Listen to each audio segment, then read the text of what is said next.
Dito sa Papa Dudut Stories, ikaw ay hindi nag-iisa.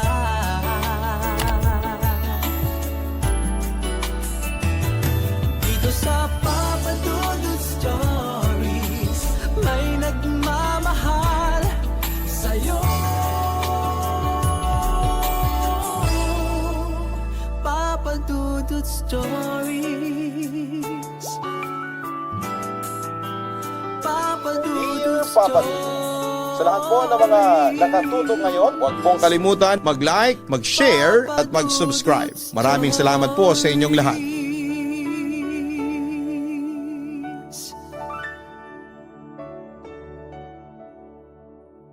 Puppy love ang tawag sa pag-ibig na nararamdaman ng mga kabataan na first time pa lamang umibig.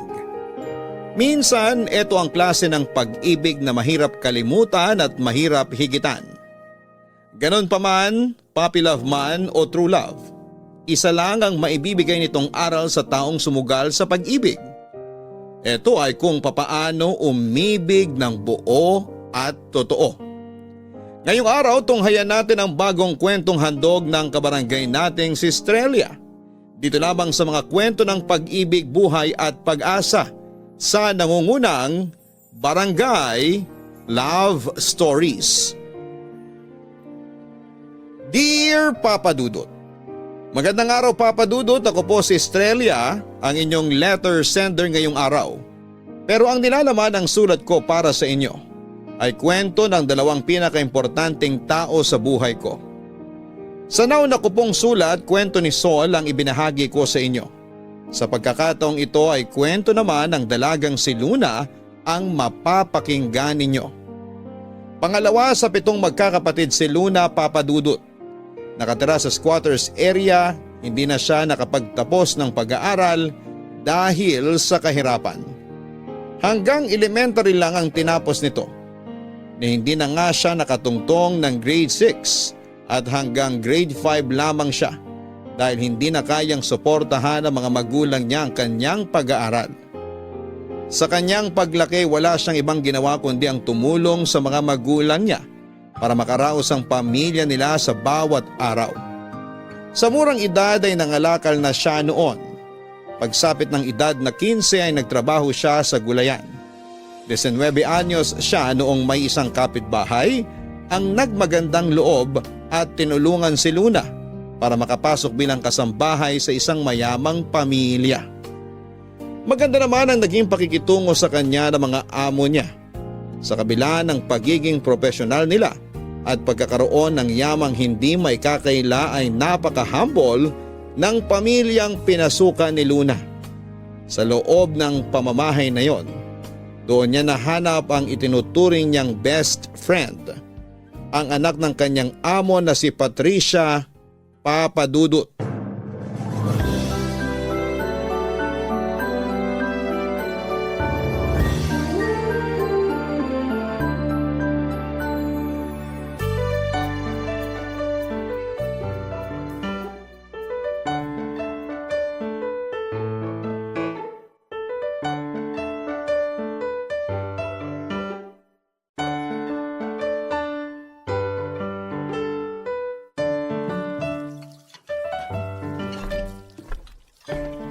Luna, may ginagawa ka pa? Heto, naghuhugas ng pinggan. Bakit? Halika muna rito, may tatanong ako sa'yo. Sandali. Ano ba yon? Silipin mo yung lalaki sa labas. Saan? Ayun, yung kausap ni Papa. Bakit? Sino ba siya? Anak ng kumpare niya. Magkaedad lang yata kami. Anong masasabi mo sa kanya? Gwapo ba? Oo, gwapo naman. Maputi tsaka matangos ang ilong. Manliligaw mo? Hindi. Pero gwapo, 'di ba? Oo, bagay kayo. Ano sa tingin mo? Babaero ba? Mukhang hindi naman, no? Hindi ko alam eh. Hindi ako marunong magbasa ng tao. Pero kung gwapo, malamang marami rin nagkakandara pa sa kanya. Oo nga, no? May punto ka. Wag na lang pala. Pero kung gusto mo naman siya, magpakilala ka na lang para wala kang pagsisihan sa huli. Sa tingin mo? Oo, wala namang masama kung susubukan mo eh. Kaso nahihiya ako. Gusto mo tulungan kita magpakilala sa kanya? Ngayon na? Oo naman. Ayaw mo ba? Ay, sa susunod na lang. Aalamin ko muna kung may nobya na ba siya para hindi tayo magsayang ng oras. O sige, manmanan mo na lang muna siya at ako maghuhugas na lang muna rito. Sandali lang, dito ka muna. Bakit? Ano pang gagawin natin? Wala naman, samahan mo lang ako rito. Kunwari, nag-uusap tayo para hindi mahalata na pinagmamasdan ko siya. Kapag ako pinagalitan ng mama mo sa tambak na hugasin, ikaw ang isusumbong kong dahilan ah. Nagsisiesta na yun ngayon. Hayaan mo na siya. Tingnan mo, matika siya no? Matangkad din. Eh, sino mas gwapo? Yan ba o yung dati mong nobyo? Siyempre mas gwapo to. Ikaw ba hindi mo siya natitipuhan? Naku, hindi na ako mag-aasam ng tulad niya. Hindi kami bagay.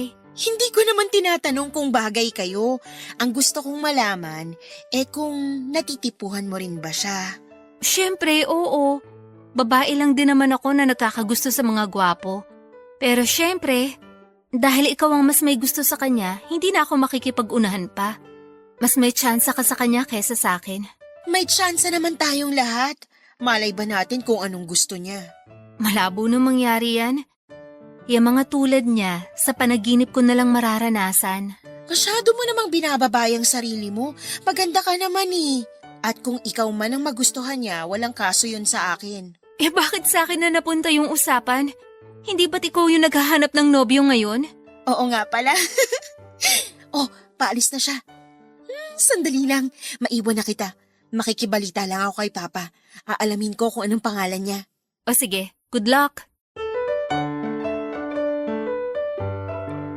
Papa Dudut mabilis na naging malapit sa isa't isa sina Luna at Patricia dahil hindi nagkakalayo ang edad nilang dalawa. 19 years old si Luna samantalang 23 naman si Patricia. Dahil only child kaya mabilis na nakagaanan ng loob ni Patricia si Luna. Hindi rin daw kasi masyadong palabas-labas si Patricia at laging mag-isa lamang siya sa bahay nila. Kaya noong namasukan sa kanila si Luna ay mabilis silang naging magkaibigan. Sa edad nilang yon ay natural lang na naging mapaglaro ang puso nilang pareho. No boyfriend since birth daw si Luna noon at natatakot siyang pumasok sa isang relasyon dahil wala pa siyang karanasan tungkol dito. Noong araw may mangilan-ngilan ng pumoporma kay Luna pero hindi niya sila binibigyan ng atensyon. Lagi kasing bilin sa kanya ng nanay niya na huwag munang makipagrelasyon. Huwag daw niya itong tularan na maagang nag-asawa. Nagkaroon ng maraming anak at ngayon ay naghihirap sa buhay. Ipinangako naman ni Luna sa sarili niya na magpupursige muna siya sa buhay bago niya atupagin ang pag-ibig. Lalo na't bata pa naman siya at marami pa siyang oras para sa mga ganong klase ng bagay. Noong time na yon, ang focus na lang muna ni Luna ay ang makatulong sa kanyang mga magulang na nagagawa niya sa pamamagitan ng pagtatrabaho bilang kasambahay. All around ang trabaho ni Luna, Papa Dudut. Tagalinis, tagaluto, labandera at kung ano-ano pa. Dalawa silang kasambahay sa bahay nila Patricia at kahit na medyo mabigat ang trabaho ay kinakaya niya ito para sa pamilya niya. Mabuti na lang at lagi niyang kasakasama noon si Patricia na kahit papaano ay nakakabawas sa mga pagod niya sa pang-araw-araw.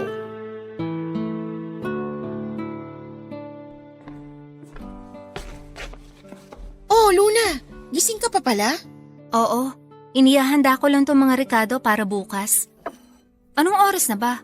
11:00 na. Gabi na pala. Kailangan ko nang tapusin to. May bisita yata ang mama mo kaya medyo madaming iluluto bukas. Ah, oo nga. Bibisita rito yung mga amiga niya. Yun nga ang sabi niya. Bakit gising ka pa pala? Hindi ako makatulog eh. Ayaw akong dalawin ng antok. Samahan mo na lang muna ako rito kung gusto mo. May tutulong ba ako? Itong patatas, balatan mo na lang tapos ilagay mo sa tubig. Sige, amin na yan. San kaya pwedeng maglakwatsa bukas? Bakit ka maglalakwatsa? Magkakaroon ng handaan dito sa bahay niyo tapos aalis ka? Ay nako, hindi mo kilala ang mga amiga ni Mama. Tsaka ako napuputaktihin na naman nila ako ng mga tanong tungkol sa dating nobyo ko. Matagal na kayo naghiwalay, di ba? Oo, 2 taon din kami nun. Kung kailan pinakilala ko na siya sa pamilya ko, saka naman kami naghiwalay. Bakit naman? Ano palang dahilan ba't kayo naghiwalay? Nagloko! Talaga? Paano mo naman nalaman? Nahuli ko mismo. Walang yang yun. Naturingan na teacher pero pumapatol sa estudyante. Ang lala naman yan. Mabuti na lang iniwan mo. Oo naman. Anong akala niya? Bibigyan ko siya ng pangalawang pagkakataon? Hindi na. Hindi ako mapagbigay sa mga taong manloloko. Tama nga naman. Eh ikaw, nagkaroon ka na ba ng nobyo? Naku, hindi pa. Ayaw ni nanay. Bakit naman?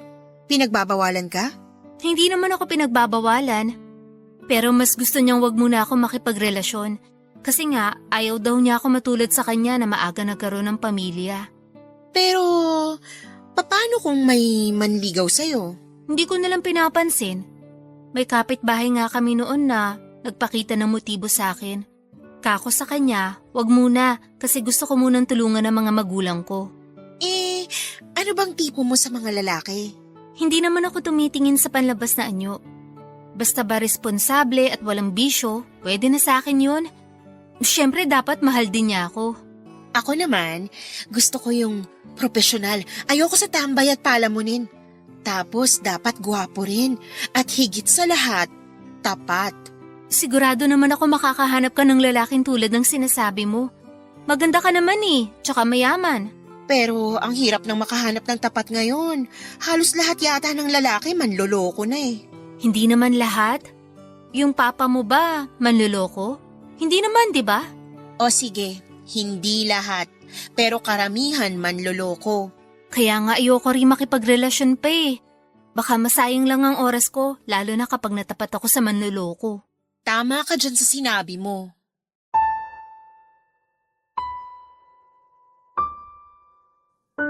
Pero sa hindi inaasahang pagkakataon, isang lalaki ang biglang dumating sa buhay ni Luna na siyang kumatok sa nakatago niyang puso.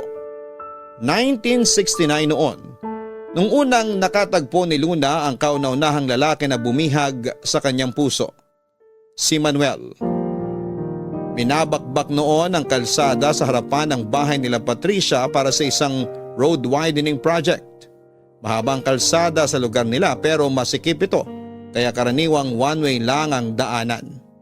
Matagal na rin kasing inirereklamo ng mga tao doon ang isang drainage sa lugar. Kaunting ulan lang ay binabaha na sila. 5 buwan daw na tumagal ang nangyaring road widening, Papa Dudut. Nang mga panahong yon ay wala namang pakialam si Luna sa inaayos na kalsada. Pero noong natapat na sa bahay nila Patricia ang pag-aayos ng daanan ay unti-unti niyang nakilala ang mga trabahador na nagtatrabaho sa nasabing proyekto. 2 beses sa isang linggo kasi ay nagpapaabot ng merienda ang amo ni Luna sa mga trabahador bilang suporta na rin sa ginagawa nila. Ganun daw kabait ang mga magulang ni Patricia, Papa Dudut. Hanggang may kaya silang itulong ay itinutulong nila. Kay Luna natoka noon ng paggawa ng merienda para sa mga trabahador. Minsan nagdadala siya ng tubig sa kanila at ipinagluluto nila ito ng pagkain bago sila matapos sa ginagawa nila. Doon na po niya unang nasilayan si Manuel.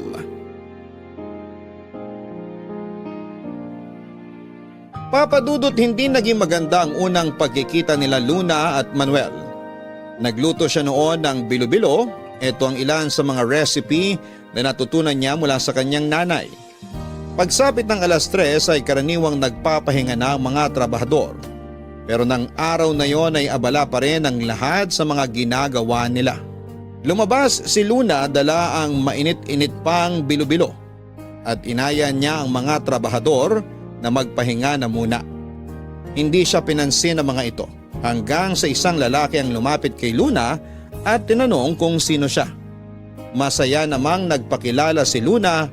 Pero ang mga ngiti sa labi nito ay biglang nawala noong pinagalitan siya ng lalaki. Wala daw siyang karapatang magdesisyon kung kailan magpapahinga ang mga trabahador dahil hindi naman siya ang boss. Nagpantig ang mga tenga noon ni Luna at sinagot ang lalaki, pero noong nalaman niya kung sino ang kinakausap niya ay halos mamula ang morena niyang kutis.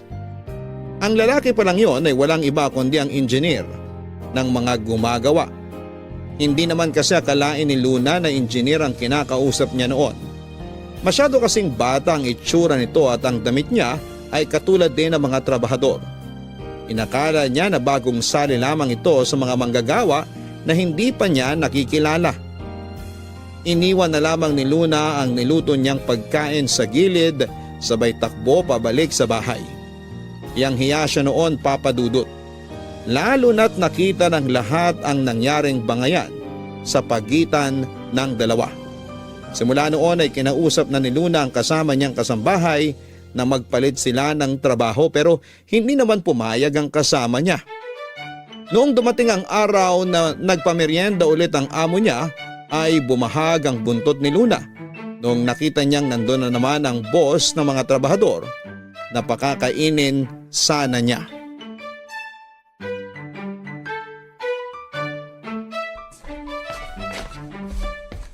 Uy, Patricia. Tapos ka na sa niluluto mo? Oo, tapos na ako. Ano pang inaantay mo? Pakainin mo na yung mga trabahador. Samahan mo ko. Ano? Bakit? Ano ba yung niluto mo? Mabigat ba?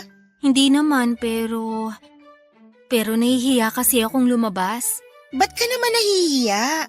Basta, samahan mo na ako. Ayoko. Nasa magandang parte na ako nitong binabasa kong libro. Pwede mo namang ituloy yan mamaya eh.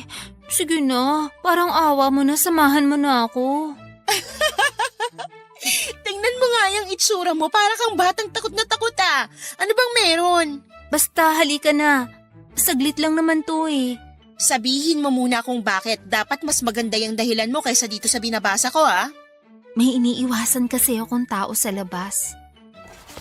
Nakuha mo na yung interes ko. Sinong tao naman yung iniiwasan mo? Samahan mo ko sa labas para makilala mo. Sabihin mo na. May natitipuhan ka ba sa mga trabahador kaya ka nahihiyang lumabas? Wala ah. Eh bakit kung ganun? Sasamahan lang kita kapag nalaman ko ng rason kung bakit ayaw mo lumabas mag-isa.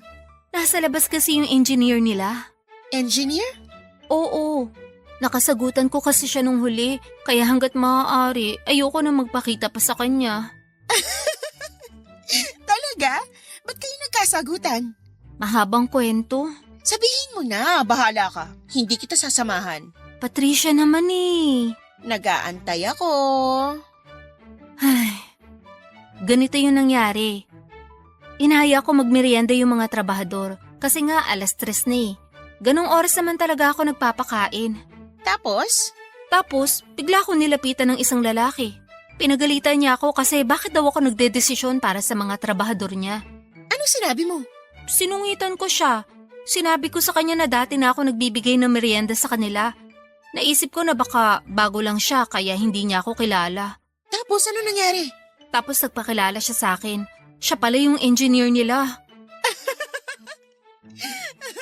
Nakahanap ka na yata ng katapat mo ah. Sige, sasamahan kita. Talaga, sasamahan mo na ako. Salamat, Patricia. Hiyang-hiya talaga ako nung araw na yun eh. Oo, gusto kong makita tong engineer na tinutukoy mo. Ikaw mag-aabot ha? Doon lang ako sa likod mo. Sige, ako nang bahala sa'yo. Halika na, nasa kusina yung niluto ko. Abot-abot ang pasasalamat ni Luna kay Patricia noon dahil si Patricia ang humarap sa mga trabahador at sa engineer. Banana Q at juice ang inihanda niyang merienda noong araw na yon. Nagulat nga raw si Luna ng mga sandaling yon, Papa Dudut, dahil nung si Patricia na ang humarap sa kanila ay para bang napakabait ng engineer sa kanya. Nakangiti ito at nakipagbiruan pa. Kabaligtaran nito ang nangyari sa kanya na sinungitan siya nito noong una silang nagkita. Masungit, isnabero at istrikto, iyan daw ang unang impresyon ni Luna sa lalaki na kalaunan ay nalaman niyang Manuel ang pangalan mula kay Patricia. Dahil sa naunang nangyari ay hindi na naging maganda ang dugo ni Luna kay Manuel. Ang kinakainis pa niya noon ay araw-araw nang nagpupunta si Manuel sa site para bantayan ang mga trabahador niya na dati ay hindi naman niya ginagawa. Papadudot hindi inaasahan noon ni Luna na magkakagusto si Patricia kay Manuel. Isang beses pa lamang silang nagkita noon pero na-impress na daw kaagad ang dalaga sa kanya. Bilang supportive na kaibigan ay tinulungan ni Luna na mas mapalapit si Patricia kay Manuel. Tinuruan niya si Patricia na magluto ng merienda para kay Manuel at sa mga trabahador nito. Simula noon ay si Patricia na ang naghahatid ng pagkain sa kanila para mabigyan siya ng pagkakataon na makipag-usap kay Manuel at kilalanin pa ito ng masinsinan. Papadudot ng minsang wala sa bahay si Patricia at mag-isa lamang si Luna na nagpakain sa mga trabahador ay nagkaroon ng chance sina Luna at Manuel na mag-usap. Sa pag-uusap nilang yon ay isang bagay ang nalaman niya.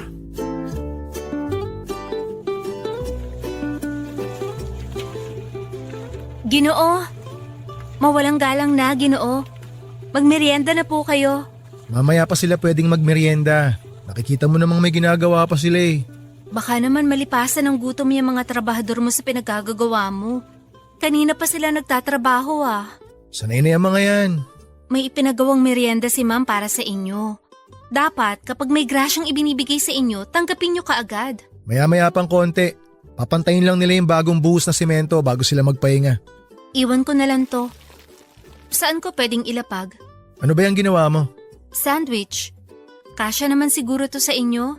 Ilan ba kayo? Sandali, ilan nga ba pumasok ngayon? 1, 2, 4, 6, 8. 8 lahat. Umuwi na yung iba eh. Tapos pangsyam ka. Naku, mukhang kulang tong ginawa ko ah. Ilan ba yan? Hati-hati na lang kami kung hindi kasya. Saktong 8 eh. Sandali lang, igagawa kita ng para sa'yo. Kahit wag na. Makita lang kita, busog na ako. Tigilan mo nga ako. Magsisimula ka na naman dyan. Wala akong oras para makipagbiruan sa'yo. Ang sungit mo naman. Lagi ka na lang galit. Hindi ako galit. Hindi lang talaga ako mabait sa mga kagaya mo. Ha? Bakit? Ano bang meron sa akin? Bahala ka dyan. Iiwan ko na lang to. Dito ka na muna. Samahan mo kami magmerienda. Marami akong trabaho sa loob. Ikaw nang bahala magpakain sa mga trabahador mo ah. Oh, heto. Kunin mo na. Ayokong kunin yan. Di nga ako kasama sa bilang eh. Hindi ko nga alam kung ilan kayo. 8 lang nabilang ko kanina. Kunin mo na to, ihahabol ko na lang yung kulang. Wag na, pagkakasyahin na lang namin to. Hawakan mo na to na makagawa ko ng bago. Aagawan mo pa yung mga trabahador mo eh. Sila yung pagod, sila dapat yung kumain. Antayin mo na lang yung sayo. Total wala ka namang ginagawa at nakatayo ka lang naman dyan maghapon. Ang sungit talaga. Ang hirap mo namang suyuin. Hanggang ngayon ba galit ka pa rin sa akin? Kasi napagsalitaan kita nung unang araw na nagkita tayo. Sabing hindi ako galit. Kumukulo lang talaga ang dugo ko tuwing nakikita kita. Kumukulo dahil? Baka naman ibang klaseng pagkulo ng dugo yan ha? Dahil naaalibad ba rin ako sa pagmumukha mo? Talaga? Kasi sabi nila, the more you hate, the more you love daw. Wala akong nararamdamang love sa'yo, puro hate lang. Sayang naman. Love pa naman kita. Anong pinagsasasabi mo dyan? Hindi ako nagbibiro. Gustong gusto kitang asarin kasi gumaganda ka lalo kapag magkasalubong na yung kilay mo tuwing nagtataray ka. Alam mo, kung wala ka magawa sa buhay, wag mo kong idamay. Kung naghahanap ka ng kaharutan, hindi ako yun. Si Patricia ang kulitin mo kasi siya ang may gusto sa'yo. Ayaw ko sa kanya eh. Masyadong mabait. Ikaw yung gusto ko. Matapang. Tantanan mo nga ako. Makihati ka na lang dyan sa pagkain ginawa ko. Hindi na kita igagawa ng sandwich mo. Teka, alis ka na? Marami pa akong trabaho. Eh, paano yung sandwich ko? Gumawa ka ng sarili mo. Papadudot nung araw ay hindi raw habulin ang tulad ng mga itsura ni Luna. Morena kasi siya, sobrang payat at buhaghag ang mahaba nitong buhok. Hindi matangos ang ilong niya, hindi makinis ang balat niya at hindi maganda ang mga kasuotan niya. Oo nga't may ilang lalaki nagpaparamdam sa kanya noon pero ang mga lalaking yon ay mayahalin tulad niya sa parehong estado niya sa buhay. Kaya naman para kay Luna ay hindi ka panipaniwala na magkagusto sa kanya ang isang tulad ni Manuel. Kumpara kay Patricia ay hindi hamak na mas maganda, mayaman at may pinag-aralan ng amo niya kesa sa kanya. Maliit lang din si Manuel, Papa Dudut, na sa 5'6" daw ang tangkad nito. May kaitiman din siya dahil babad sa araw, pero aminado si Luna na gwapo ito. Maganda kasi ang ngiti niya at parang araw na nagbibigay liwanag sa paligid kapag ipinakita nito ang mga mapuputi niyang ngipin at magkabilang dimples sa pisngi. Kumikislap din ang mga mata nito na halos hindi nakita kapag tumatawa. Pakiramdam noon ni Luna ay pinaglololoko lamang siya ni Manuel. Imposible raw na magkagusto sa kanya ang binata dahil lagi silang nagbabangayan tuwing nag-uusap sila. Kaya kahit noong sabihin sa kanya ni Manuel noon ay hindi ito pinaniwalaan ni Luna, lalo na't alam niyang may gusto sa kanya ang kaibigan niyang si Patricia. Papadudot ang problema raw kay Manuel ay mahilig itong makipagbiruan. Hirap tuloy si Luna na intindihin kung kailan ito nagbibiro at nagsasabi ng katotohanan. Matapos pang ilang beses na pakikipagsalamuha, ang dating impresyon ni Luna sa binata na masungit at isnabero ay napalitan na ng pagiging masiyahin at kengkoy. Hindi naman pala suplado si Manuel. Natsyempohan lang ni Luna ang binata na masama ang timpla ng araw na yon dahil nalaman pala niyang papetiks-petiks lang pala ang trabahador nila kaya matagal silang nakakatapos ng trabaho. Simula noon ay binantayan na ni Manuel ang mga trabahador niya at doon lang bumilis ang pag-aayos ng kalsada nila. Kalaunan sa hindi naasahang pagkakataon ay unti-unti ring nakabuo ng pagkagusto si Luna kay Manuel. Hindi man niya ito inaamin ay napapansin niya noon na lagi na siyang sumisilip sa labas para i-check kung anong ginagawa ni Manuel. Lagi lang itong nakatayo at nagmamasid habang ang dalawang kamay nito ay nakasukbit sa bewang nito. Tuwing nakikita niyang binata ay bumibilis ang tibok ng puso ni Luna at nakakaramdam daw siya ng excitement. Doon lang napagtanto ng dalaga na kahit away bati silang dalawa ay nahulog na ang loob niya kay Manuel. Ganon pa man ay pilit na pinigilan ni Luna ang nararamdaman niya. Alam kasi niya na gusto rin ni Patricia si Manuel at ayaw niyang magmukhang mang-aagaw. Isa pa ay mas mahalaga ang pagkakaibigan nila ni Patricia kesa sa nararamdaman niya kay Manuel. Kaya naman minabuti na lamang ni Luna na itago ang nararamdaman niya.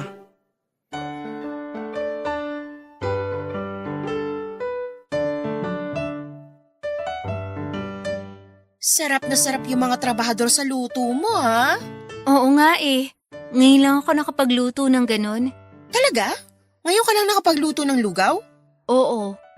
Binasi ko lang sa paraan ng pagluluto ng nanay ko noon. Ang galing!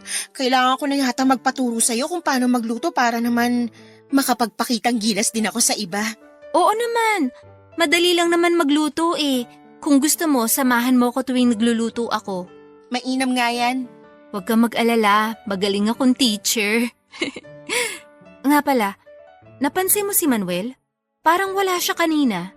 Oo, wala nga siya. Kaya nga ako dismayado kanina eh. Siya pa naman dahilan ba't kita sinamahang magpakain. Nasaan daw siya? Ang sabi nung isang trabahador, bumisita raw siya sa ibang site. Ah, kaya pala wala. Pero, bakit ka naman dismayado? Siya lang naman ang habol ko kaya ako sumasama sa'yo magpamerienda eh. Oo nga pala, may gusto ka pala sa kanya. Nawala sa isip ko. Pero, paano na yung anak ng kumpare ng tatay mo? Hindi mo na siya gusto? Hindi na, may nobya na pala yun eh. Eh si Manuel, paano ka nakakasigurong wala din siyang nobya? Tinanong ko siya. Sabi niya, single daw siya sa ngayon. Talaga? Single siya? Oo, kaya pwedeng pwede. Tsansa mo na to kung ganun. Matanong kita, anong masasabi mo tungkol kay Manuel? Anong ibig mong sabihin? Kung natitipuhan ko siya, ganun? Hindi. Gusto kong malaman ang opinion mo. Kung bagay ba kami? Oo naman. Kahit naman kanino bagay ka eh. Totoo? Bagay kami ni Manuel? Oo, gwapo naman siya tapos maganda ka. Bagay na bagay. Kung ganon, itutuloy ko ng plano ko. Anong plano? Gusto kong magtapat sa kanya ng nararamdaman ko. Ikaw ang magtatapat? Hindi ba dapat lalaki ang gumagawa nun? Ang tagal niya kaya ako na lang ang gagawa ng paraan. Kaya mo yun? Ako kasi, parang hindi ko kaya magtapat sa lalaki. Di ba dapat babae ang nililigawan, hindi babae ang nanliligaw? Hindi naman ako manliligaw. Ipapaalam ko lang sa kanya na may gusto ko tapos siya nang bahalang manligaw sa akin. Sa tingin mo, uubra yun? Hindi natin alam pero bakit hindi natin subukan? Sa bagay, kung babae na ang nagbigay ng motibo, hindi naman siguro yan palalampasin ng lalaki, no? Tama ka dyan. Kaya kailangan ko maghanda. Kailan ka ba ulit magpapakain sa kanila? Sa makalawa pa, gusto mo ikaw ang magluto ng susunod na merienda nila? Oo ba? Ano bang masarap ihain? Yung madali lang Ako nang bahala mag-isip niyan. Tuturuan kita. Salamat! Hulog ka talaga ng langit.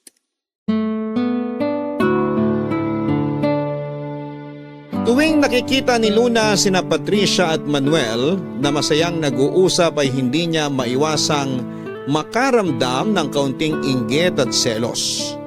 Sobrang friendly raw kasi ni Patricia at bukod sa looks nito ay malakas talaga ang karisma niya sa tao. Sadyang mabait kasi ang puso nito. Kaya naman malapit siya sa mga tao. Hindi tulad ni Luna na mailap at iwas makihalubilo. Lagi siyang inuunahan ng hiya na makipagkaibigan at ang tanging paraan niya para makipagkulitan ay ang magsungit. Sa totoo lang ay bagay na bagay daw noon sina Patricia at Manuel, Papa Dudut, dahil pareho sila ng estado sa buhay. Pareho silang may tinapos, may kaya at tiyak na magiging gwapo at magandang magiging anak nila kapag nagkataon. Kahit na may gusto na si Luna sa binata noon ay hindi niya ito binanggit kanino man. Alam kasi niya ang lugar niya at isa pa ay ayaw niyang maggalit sa kanya si Patricia kapag nalaman nito ang katotohanan. Malapit nang matapos noon ang trabaho nila Manuel sa kalsada.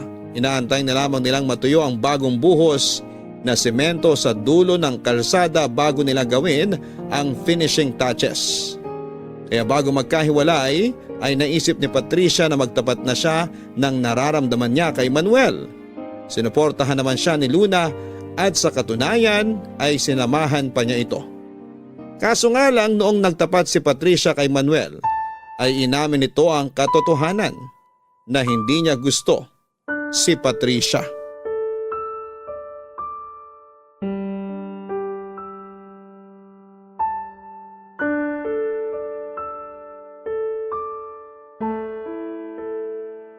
Ay, pasensya ka na Patricia. Maganda ka, matalino, mayaman. Pero hindi talaga kita nakikita para maging kasintahan ko eh. Bakit naman? Oo nga, wala ka nang hahanapin pa. Na kay Patricia na lahat kung tutuusin. Ano bang hinahanap mo sa isang babae? Bakit hindi ako pwede? Hindi ko rin alam kung ano ba talaga hinahanap ko pero may nakilala kasi akong babae na natitipuhan ko ngayon. Pasensya ka na talaga ha. Kilala ko ba siya? Kung sasabihin ko bang oo, magagalit ka ba? Sino? Sabihin mo kung sino yung babaeng yun para malaman ko kung bakit mas gusto mo siya kaysa sa akin. Ayan, nakatayo sa tabi mo. Sino?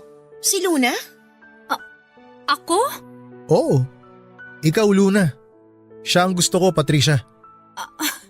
Nagpapatawa ka ba? Patricia, huwag ka maniwala sa kanya. Nagbibiro na naman siguro yung si Manuel. Hindi totoo yung lumalabas sa bibig niya. Ano namang nagustuhan mo kay Luna? Masungit, suplada, mataray pero maalaga, mabuti ang puso, marunong makibagay. Tumigil ka nga dyan, Manuel. Magseryoso ka naman kahit ngayon lang. Nagtatapat sa itong kaibigan ko tapos pinaglololoko mo lang kami? Sino ba kasing nagsabi na nakikipaglokohan ako? Seryoso ako, Luna. Ikaw nga ang gusto ko. Hindi ka kapanipaniwala. Bakit naman ayaw mong maniwala? Maiwan ko na kayo dyan. Kayo na lang munang dalawang mag-usap. Patricia, sandali! Pag-usapan nyo yan. Total, ikaw naman palang gusto niya. Patricia, antayin mo ako! Teka, Luna. Mag-usap muna tayo. Wala tayong pag-uusapan. Si Patricia ang kailangan mong kausapin, hindi ako. Nasabi ko na sa kanya ang gusto niyang malaman. Wala na kaming dapat pag-usapan. Alam mo ba kung gaano kahirap para sa aming babae ang magtapat ng damdamin? Tapos ganun lang ang ginawa mo? Ano ba dapat ang gusto mong gawin ko? Lokohin ko siya. Mas mabuti na yun na nalaman niya yung totoo, kesa naman abusuhin ko yung nararamdaman niya para sa akin. At ano tong sinasabi mo na gusto mo ko? Kailangan mo ba talagang gawin yon para lang masabi mong hindi mo gusto si Patricia? Kailangan mo pa ba akong idamay? Totoo ang mga sinabi ko, Luna. Gusto kita. Walang halong biro. Hindi pwede. Hindi ko kayang saktan ng kaibigan ko. Pero kung sakali bang walang gusto sa akin si Patricia, may chance bang magkagusto ka rin sa akin? Uy, Luna, tinatanong kita. Aalis na ako. Maiwan na kita. Kailangan ako ng kaibigan ko ngayon. Luna, sandali! Sagutin mo yung tanong ko!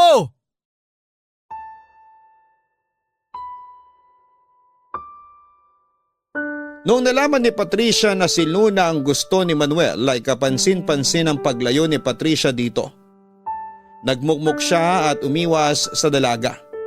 Dahil sa nangyari na inis si Luna kay Manuel, nagkatotoo na ang kinakatakutan niya at eto ay ang masirang pagkakaibigan nila ni Patricia.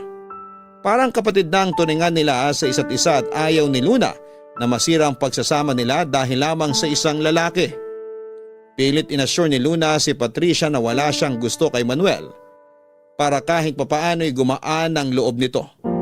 Pero kahit na anong gawin ni Luna ay nagbago ang pakikitungo ni Patricia sa kanya. Minabuti na lamang ni Luna noon na hayaan na lamang muna si Patricia na mapag-isa dahil baka mawalan pa siya ng trabaho dahil sa nangyari. Kahit papaano'y hindi naman apektado ang trabaho ni Luna, Papa Dudut. Hindi siya kinikibuan ni Patricia pero hindi rin naman siya nito sinusungitan. Nalungkot si Luna sa mga nangyari pero naiintindihan niya ang pinanggagalingan ng kaibigan niya. Ang ginawa na lang nito tuwing nagbibigay siya ng merienda sa mga trabahador ay iniiwasan na lamang din ni Luna si Manuel para hindi na lumala pa ang nararamdamang sakit ni Patricia. Ang problema nga lang, hindi siya tinantana ni Manuel. Nagpatuloy ito sa pagpapa-impress kay Luna hanggang sa napuno na lamang siya. Naisip ni Luna na titigil lamang si Manuel kapag kinumpronta niya ito. Kaya ang ginawa niya ay kinausap niya si Manuel na tigilan na niya ang ginagawa niya. Dahil malabo raw na magkagusto si Luna sa kanya kahit na ang totoo ay gusto naman talaga niya ang binata.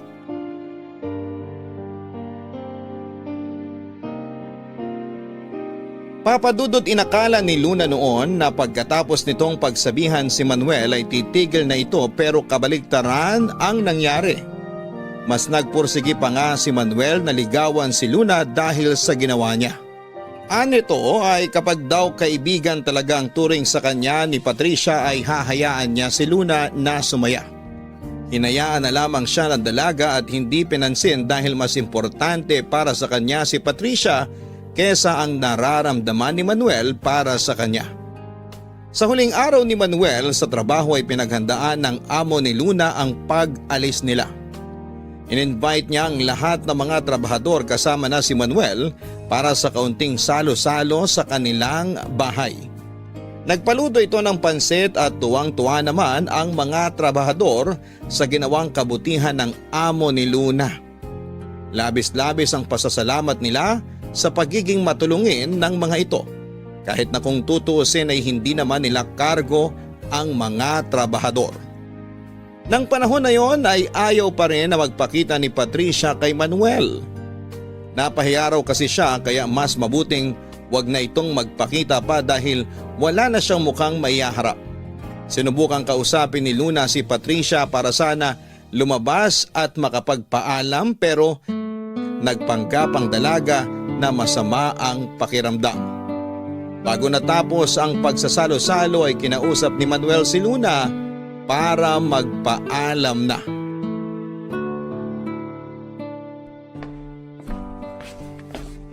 Luna, alis na kami. Nasaan pala si Patricia? Hindi na siya nagpakita. Hindi pa raw maganda yung pakiramdam niya eh. Ay, iniiwasan pa rin niya siguro ako hanggang ngayon. Tinanggihan mo kasi. Di bale, Hindi niya na ako makikita pa kasi tapos na kami sa trabaho namin. Saan na kayo niyan? May bagong project na kaming sisimulan sa susunod na linggo. Agad-agad? Ang bilis naman. Marami kasing proyekto yung kumpanya namin ngayon. Mabuti naman. Paano ba yan? Wala na akong lulutuan kada linggo. Oo nga no. Ay, mamimiss daw nila yung mga meriendang ginagawa mo. Ganun talaga ang buhay. Walang permanente sa mundo. Luna, may gusto nga pala akong sabihin sa'yo. Ano? Huwag kang magagalit ha. Ano nga yun? Sabi ko huwag ka muna magagalit eh. Susungitan mo na naman kasi ako kapag sinabi ko to. Sige na, sabihin mo na. Hindi ako magsusungit. O eto na. Ang gusto ko lang talagang sabihin, seryoso ako sa mga sinabi ko sa'yo. Gusto talaga kitang ligawan. Manuel, sinabi ko na sa'yo. Hindi pwede. Bakit hindi pwede? Dahil ba kay Patricia? Oo. Alam naman nating pareho na gusto ka niya. Mas lalo lang siya masasaktan kapag nakita niyang nililigawan mo ko. Mas importante pa ba yung mararamdaman ng kaibigan mo kesa sa mismong kasiyahan mo? Oo, kasi mabait sila sa akin. Malaki na ang naitulong ng pamilya ni Patricia sa akin. Kaya kung maaari, ayoko makasakit ni isa sa kanila. Pero kung tunay na kaibigan ng turing ni Patricia sa'yo, hahayaan ka niya na maging masaya. Kaibigan din ang turing ko sa kanya. Kaya gusto ko rin siya maging masaya. Ay, ang hirap naman ng sitwasyon natin. Panigurado naman akong makakahanap ka pa dyan ng ibang babae na mas babagay sa'yo. Kung talagang ayaw mo, wala na akong magagawa. O paano? Magpapaalam na ako sa'yo. Maraming salamat ha. Maraming salamat din. Oh, ayan na pala si Patricia. Patricia! Balita ko aalis na raw kayo. Oo, tapos na kami. Maraming salamat sa handa ninyo ha. Sobrang nabusog kami. Walang anuman. Hindi na kayo babalik? Hindi na. Tapos na trabaho namin dito eh. Ganun ba? Oo. O paano? Sige na. Mauna na ako sa inyo ha. Maiwan ko na muna kayong dalawa. Hinihintay na ako ng mga kasama ko sa labas. Salamat ulit ha. Mag-ingat kayo. Hahayaan mo na lang ba siyang umalis? Ha? Si Manuel. Aalis na raw siya. Hahayaan mo na lang siyang umalis? Hindi kita maintindihan. Gusto ka niya, 'di ba? Oo, yun ang sabi niya. Ikaw, gusto mo ba siya? Ako? Hindi. Wala akong gusto kay Manuel. Huwag mo na akong isipin. Kung gusto mo rin si Manuel, malaya kang magkagusto sa kanya. Hindi kita pipigilan. Pero… Marami pang ibang lalaki dyan. Marami pa akong makikilala na bago. Marahil, hindi nga talaga para sa akin si Manuel kasi hindi natin alam. Para sa'yo pala siya, 'di ba? Kaya hanggat hindi pa sila nakakaalis, habulin mo na siya at sabihin mo na sa kanyang totoong nararamdaman mo. Patricia, salamat!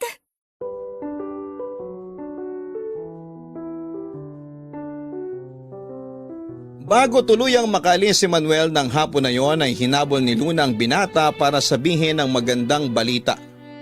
Doon din ay pumayag siyang magpaligaw na kay Manuel. Halos magkatalon sa tuwa si Manuel noong sa wakas ay umamin na rin si Luna. Dahil pumayag ang dalaga, kahit na wala ng trabaho si Manuel sa lugar nila Luna, ay dumadayo pa rin ito sa bahay nila Patricia para ligawan si Luna. Noong panahong yon ay tanggap ni Patricia na si Luna talaga ang gusto ni Manuel. Sa katunayan ay naging supportive pangaraw siya sa dalawa. Maging ang mga magulang ni Patricia ay natuwa noong nalaman nilang may manliligaw na si Luna. Papadudot hindi nagtagal ay sinagot din ni Luna si Manuel. Alam niyang magkaiba ang estado nilang dalawa pero hindi ito naging hadlang sa pagkakaibigan ng binata at dalaga. Para kay Luna, si Manuel daw ang nagsilbing araw niya na siyang nagbigay ng liwanag sa mundo niya na pinapalibutan ng madilim na kahirapan. Salat man siya sa yaman, ang kawalan nito ay pinuna naman ni Manuel ng tunay na pagmamahal. At doon pa lang ay masaya na si Luna. Nung nalaman ng magulang ni Luna na may nobyo na siya ay hindi naman siya pinagbawalan ng mga ito. Pero pinagsabihan siya na mag-ingat lang. Naging masaya ang pagsasama ni Manuel at Luna. Isang buwan bago ang anniversary nila bilang magkasintahan ay isang sorpresa ang inihanda ni Manuel para kay Luna. Sa tulong ni Patricia ay naghanda sila ng maliit na salo-salo sa kanilang bahay para mag-celebrate ng kanilang 1 taon na pagsasama.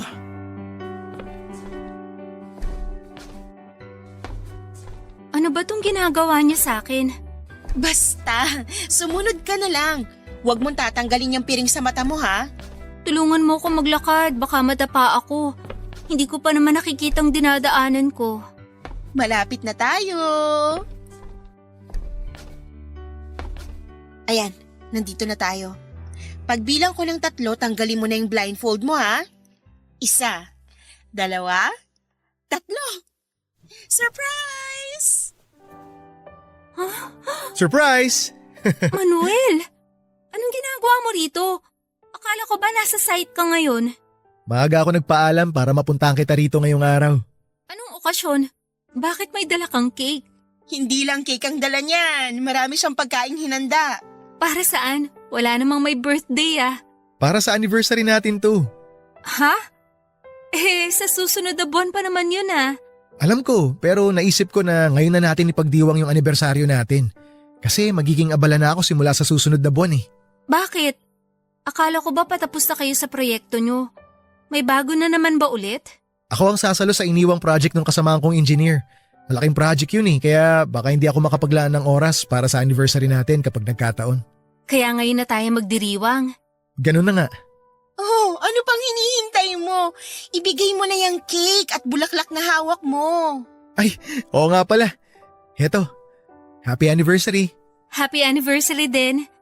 Paano yan? Wala akong naihanda para sa'yo. Huwag kang mag-alala, hindi mo na kailangan maghanda. Ang gagawin mo lang ngayong araw ay magpahinga. Ipinagpaalam na kita sa amo mo. Oo, ako nang bahala sa mga gawain mo dito sa bahay. Sigurado ka? Oo naman, 1 araw lang naman eh. Ibibigay ko na sa inyong 2 tong araw na to. Salamat, Patricia. Anong plano nyo ngayon? Saan mo dadalhin tong kaibigan ko, Manuel? Mamamasyal kami. May bagong bukas na theme park sa Pasay, yung old na yung Pilipino. Doon tayo pupunta, Luna. Nagbukas na ba yun? Oo, bukas na. Maganda raw doon, sabi ng mga kakilala ko. Oh, nakakainggit naman. Gusto ko ring makapunta doon. Gusto mo bang sumama? Mamamasyal na lang ako doon mag-isa. Kayo na lang muna magpunta doon para masolo niyong isa't isa. Oh, ano pa ginagawa mo dyan, Luna? Magbihis ka na. O sige, sandali lang. Magbibihis na ako. Sandali, maiwan muna kita, Manuel. Susundan ko lang yon. Ako mag-aayos sa kanya para maging maganda siya sa araw na to. Sige, dito lang muna ako.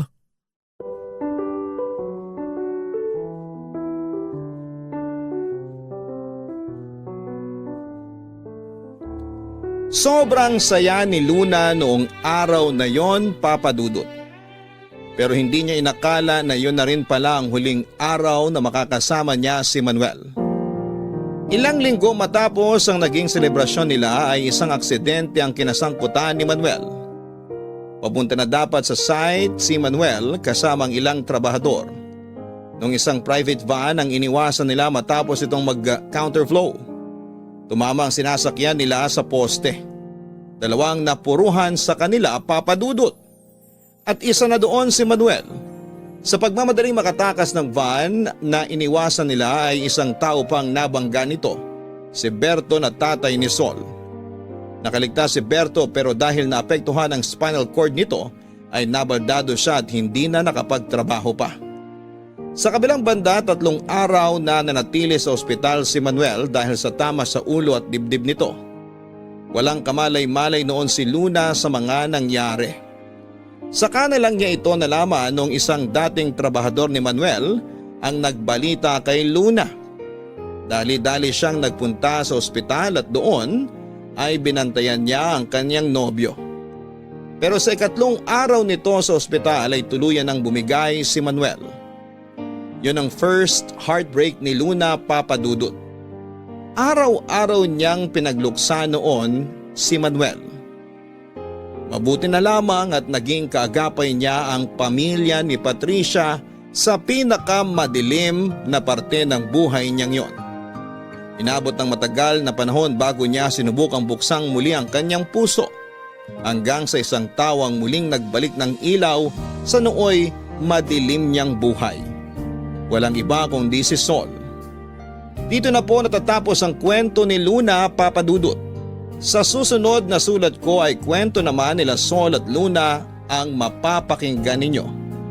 Maraming salamat at pinagbigyan ninyo ang kahilingan kong ipakilala sa inyo sina Sol at Luna. Ang inyong forever kapuso at kabarangay, Estrella. Mga kabarangay, katulad ng sinabi ni Luna ay walang permanente sa mundo.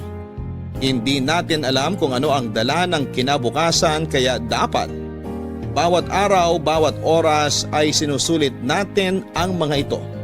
Kasama ang mga mahal natin sa buhay nang sa ganon ay wala tayong pagsisihan kapag dumating ang mga kaganapang hindi natin inaasahan. Hanggang saan ba tutungo ang kwento ni Sol at ni Luna? Papunta na tayo sa exciting part, mga kabarangay. Hanggang sa muli, abangan ang susunod na kabanata ng kwentong ito. Ako po ang inyong si Papa Dudut sa mga kwento ng pag-ibig, buhay at pag-asa sa Barangay Love Stories #1. Ang buhay ay mahiwaga, laging may lungkot at saya. Sa Papa Dudut Stories, laging may karamay ka. Mga problemang kaibigan, dito ay pakikinggan ka. Sa Papa Dudut Stories, kami ay iyong kasama. Dito sa Papa Dudut Stories, ikaw ay hindi nag-iisa.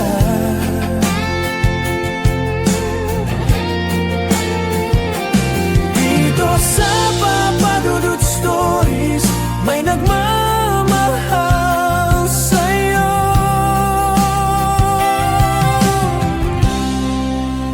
Papa Dudut Stories, Papa Dudut Stories, Papa Dudut Stories, ENET. Dito sa Papa Dudut Stories, ikaw ay hindi nag-iisa.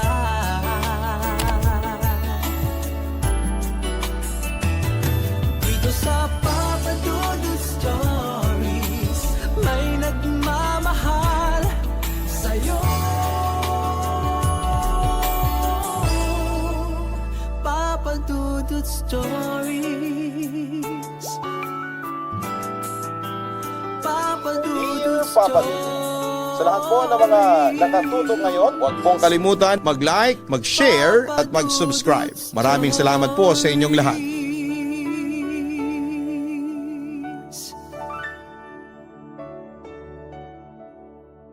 Mahirap kalimutan ang unang pag-ibig. Pero nagiging daan ang bagong tao sa buhay natin para saglit nating makalimutan ang pait ng nakaraan.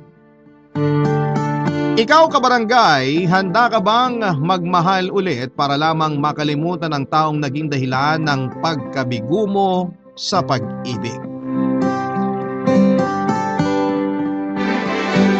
May pagkakataon na dahil po sa pagmamahal na nararamdaman natin para sa isang tao ay pilit nating gagawing tama ang bagay na alam nating mali na sa umpisa.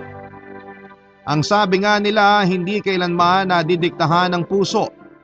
Pero dapat nga bang palaging sundin ang puso kahit alam ng isip natin na hindi na ito tama at nakakabuti para sa ating sarili? Dear Papa Dudut, tawagin mo na lamang ako sa pangalang Charlene, 29 years old at nagtatrabaho bilang accounting assistant dito sa Novaliches. Matagal ko ng hobby talaga ang pakikinig ng drama sa radyo.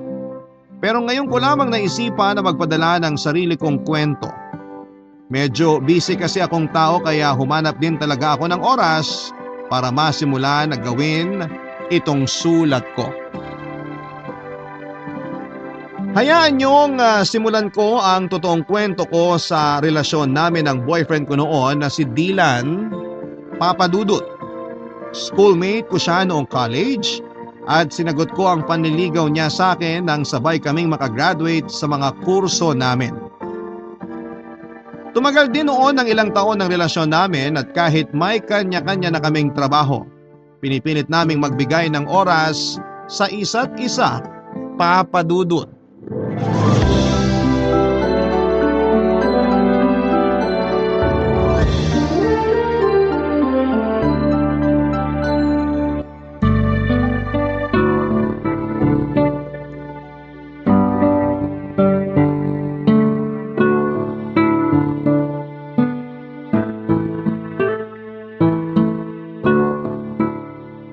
Grabe yung traffic talaga ng biyahe natin kanina, no? Buti na nga lang sinundo mo ako sa office namin kahit malayo talaga yun mula sa office nyo. Kung nag-commute ako, baka mas late pa ako nakauwi dito sa bahay.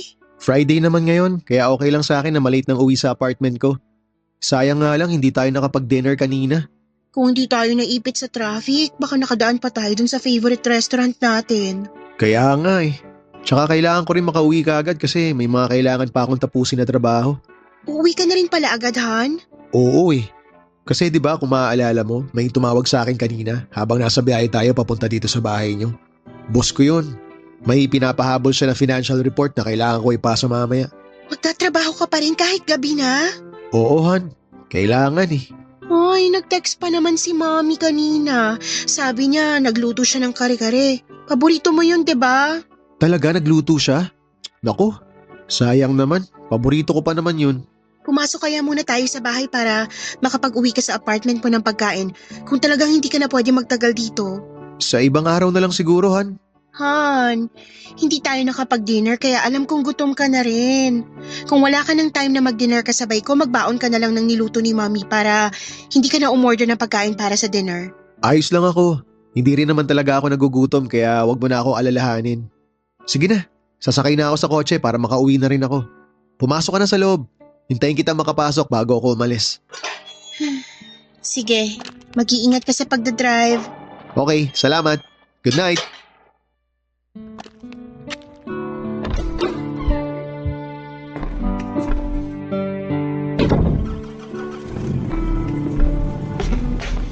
Hinatid ka pala ni Dylan?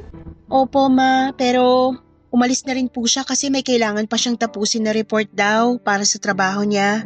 Ni hindi man lang siya pumasok sa loob ng bahay para bumati sa amin ng papa mo. Hindi pa naman ganun kalalim ang gabi. May tatapusin pa nga raw po kasi siyang trabaho. Dahilan niya lang yon, pero ang totoo, hindi niya gusto na nakakausap kami ng papa mo. Ma, hindi naman po sa ganun.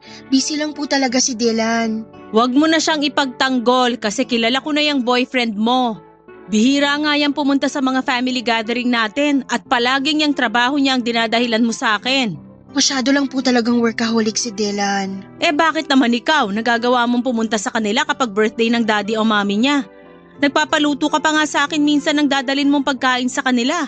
Samantalang yang si Dylan, ni hindi man lang mag-effort na makipagkumustahan sa amin ng papa mo. Abay palagi na lang siyang ganyan, parang umiiwas na makita o makausap kami. Paano naman namin siya mas makikilala kung palagi niyang nilalayo ang sarili niya sa amin? Hay, ang mabuti pa, pumasok ka na dito at hindi pa rin kami kumakain ng dinner ng papa mo. Akala kasi namin dito rin magdi-dinner yung boyfriend mo. Pero mukhang hindi niya talaga gusto na nakakasabay kaming kumain.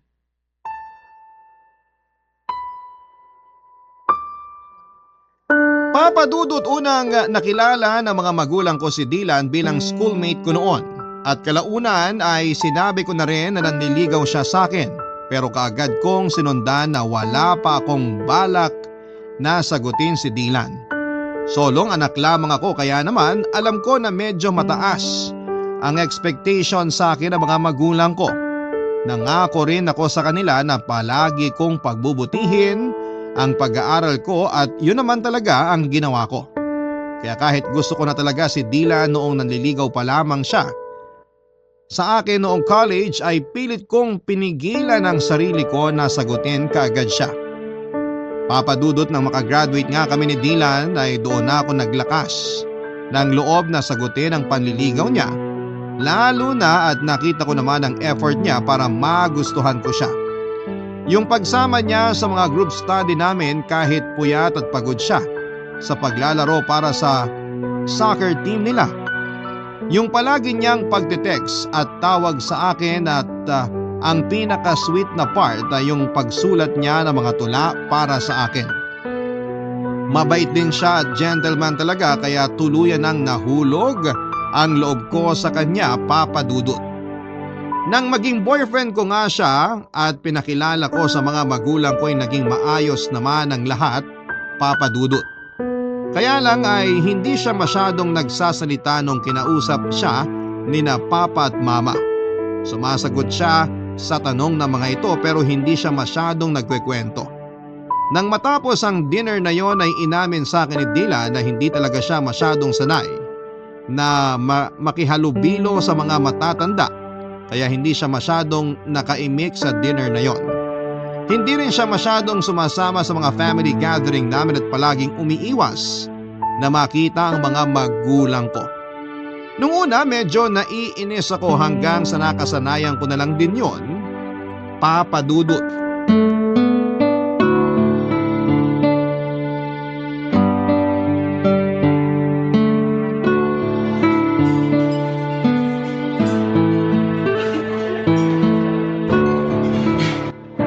Han, sorry. Ngayon lang ako. Late ka na naman. Traffic kasi dun sa dinaanan ko eh. Kailan ba hindi naging traffic dito sa Manila? Kapag holiday. Yun nga lang, hindi holiday ngayon kaya na-traffic ako. Ayun na nga. Alam mo ng traffic pero hindi ka pa rin nag-adjust ng oras mo. Maniwala ka Han, in-adjust ko oras ko kanina. Hindi ko lang in-expect na mas magiging traffic ngayon. 15 ngayon, Dylan. Araw ng sweldo ng ibang empleyado kaya dapat naisip mo na mas magiging traffic nga. Tapos dito mo pa ako niyaya sa malayong restaurant para mag-dinner? Eh di ba sabi mo, favorite mo yung kanilaw ni pasta nila dito? Oo nga. Pero ang layo kasi nito sa bahay namin. Buti sana kung sinundo mo ako mula sa bahay namin papunta dito. Mas lalo tayong maiipit sa traffic kung pinuntahan pa kita kanina sa bahay nyo. Pero kung inagahan mong alis sa apartment, hindi tayo maiipit sa traffic. Ang tagal ko kaya naghintay dito sa restaurant. At kung alam ko lang na 30 minutes kang malilate, hindi na lang sana ako umalis ng maaga sa bahay. Han, nagsorry na ako di ba? Ano palang in-order mo? Nagugutom na talaga ako eh. Umorder ako ng buttered shrimp, cannelloni pasta at roasted chicken. Hindi ka umorder ng barbecue o chop suey? Wala ka namang sinabi na umorder ako noon. Nung tumawag ako kanina para itanong kung anong gusto mong pagkain. Pero di ba sinabi ko sa'yo, nakagabi pa ako nagkikrave ng barbecue nila dito sa resto na to? Oo nga, pero hindi mo nga sinabi na umorder noon kanina. Ang sabi mo lang ako nang bahalang umorder ng pagkain natin. Kasi ang akala ko, maaalala mo yung sinabi ko sa'yo kagabi. Han, hindi ko na kasalanan kung hindi ko na maalala yon. Tambak ako ng trabaho kahapon na magkausap tayo sa cellphone. Paano ko pa matatandaan yun? Kung sinabi mo na lang sana kanina na umorder ako ng barbecue chop suey, edi sana wala na tayong pinagtatalunan ngayon. Tsaka Han, pwede mo pa naman yan i-order sa waiter. Sandali nga, tatawagin ko ng waiter para… Hindi na, wag na. Hayaan mo na. Okay na yung mga in-order mo. Baka mas matagalan pa bago tayo makakain pag umorder ka ng panibago. Kesa kumakain na tayo, maghihintay pa tayo na ma-serve yung barbecue. Pagod na ako. Wala na akong patience maghintay. Gusto ko na talagang kumain. Hintayin na lang natin yung pagkain. Ihahatid na rin yun ng waiter. Birthday nga pala ni Mami next week. Sunday yon at alam ko na wala kang pasok sa trabaho. Wala nga akong pasok nun, pero may basketball game kami ng mga pinsan ko tuwing linggo, di ba? Alam mo naman yun. Baka naman pwedeng hindi ka muna pumunta sa basketball game nyo na yon. Hindi pwede. Nakapangako na ako sa kanila eh. Pero, ini-expect na ni Mami na nasa bahay ka sa birthday niya. Darating din kasi nun sina Lola at ibang kamag-anak namin. Yung iba sa kanila, gusto ko ring makilalahan. Han, alam mo naman na introvert ako eh. Hindi ako mahilig makisalamuha sa ibang tao. Hindi ako magaling makipag-usap. Ayoko ng mga ganyan. Introvert, pero pagdating sa barkada at mga pinsan mo, ang taas palagi ng energy mo. Syempre, matagal ko na silang kilala eh. Yung mga kamag-anak mo, hindi ko naman sila kilala. Kaya talagang hindi ako magiging komportable na makasama sila. Huwag mo na akong pilitin na kausapin yung mga yun. Paano mo nga sila makikilala kung hindi ka naman pumupunta sa mga family gathering namin? Pero kapag family mo naman ang may celebration, palagi akong present. Alam mo, Dylan, minsan ang unfair mo na talaga sa akin. Ang unfair na ng ginagawa mo sa relasyon natin. Papa Dudut, totoo nga ang sinasabi nila na hindi mo basta-basta makikilala ang isang tao kapag hindi mo siya nakakasama ng matagal. Dahil noong nililigawan pa lamang ako ni Dylan ay wala siyang ibang pinakita sa akin kung hindi yung magagandang side lamang ng ugali niya. Oo, naging mabait pa rin naman siya sa akin at gentleman noong boyfriend ko na siya. Pero doon na rin nagsimula na mas makilala ko siya. Bukod sa hindi niya pagsama-sama sa akin sa mga family gathering, Papa Dudut, ay isa rin sa mga pinaka na dismaya ako sa ugali niya ay yung pagiging palagi niyang late sa mga date naming dalawa. Hindi siya nauubusan ng dahilan sa tuwing malilate siya ng dating sa usapan namin. Traffic, nasiraan siya ng motor, hindi niya napansin ang oras at kung ano-ano pa. Papa Dudut, dalawang beses pa lamang kaming nagkaroon ng pagkakataon na magregalo sa isa't isa. Yon ay nang niregaluhan ko siya ng relo para lang maging on time siya sa mga date namin. Hindi naman yun palagi nangyayari na late siya pero madalas, as in madalas talaga, Papa Dudut, ay lagi siyang nalilate. Pakiramdam ko noon ay ako lamang ang nag-e-effort sa aming dalawa at dahil alam niya na mas mahaba ang pasensya ko at mabilis akong masuyo. Hindi pwedeng mawawalan kami ng date sa isang buwan nang dahil meron siyang idadahilan na dahilan kung bakit siya nalilate. Pakiramdam ko ay lagi ako nagpaparaya sa kanya, Papa Dudut, ng mga panahong yon. Barangay Love Stories. Barangay Love Stories. Papa Dudut, kahit gaano kahaba ang pasensya ng isang tao ay may limitasyon din ang lahat. Pati na minsan ang pagmamahal at nararamdaman natin. Hindi ka agad nauubos at nawawala ang pagmamahal pero Papa Dudut, marunong talagang mapagod ang puso natin. Lalo na kung paulit-ulit na lamang tayong nasasaktan at nagiging kawawa sa isang relasyon. Dahil kahit gaanong pagmamahal ang meron tayo ay talagang nakakapagod kapag ikaw lang ang nag-i-effort. Kahit naging madalas ang pagkatalo namin ni Dylan sa pagiging late niya sa usapan namin ay hindi pa rin siya nagbago. Hindi lang naman tungkol sa pagiging late niya ang madalas naming pag-awayan ni Dylan, Papa Dudut. Dahil lumalabas na nga ang totoong ugali niya. Mas marami na kaming hindi na pagkakasunduan. Kasama na doon yung hindi niya pakikisama sa pamilya ko. Si Dylan ang first boyfriend ko at umasa ako noon na sana ay siya na rin ang maging last boyfriend ko dahil gusto ko na siya ang makasama ko sa panghabang buhay. Pero habang tumatagal na mas nakikilala ko siya, mas nararamdaman ko rin na hindi pala talaga siya ang ideal man ko. Kung noong magkarelasyon pa lamang kami ay bilang mag-boyfriend-girlfriend ay hindi na niya kayang pakisamahan ang mga magulang ko. Paano pa kaya kapag kasal na kami? Kaya naman habang tumatagal ay mas nagiging madalas na ang pag-aaway naming dalawa, Papa Dudut.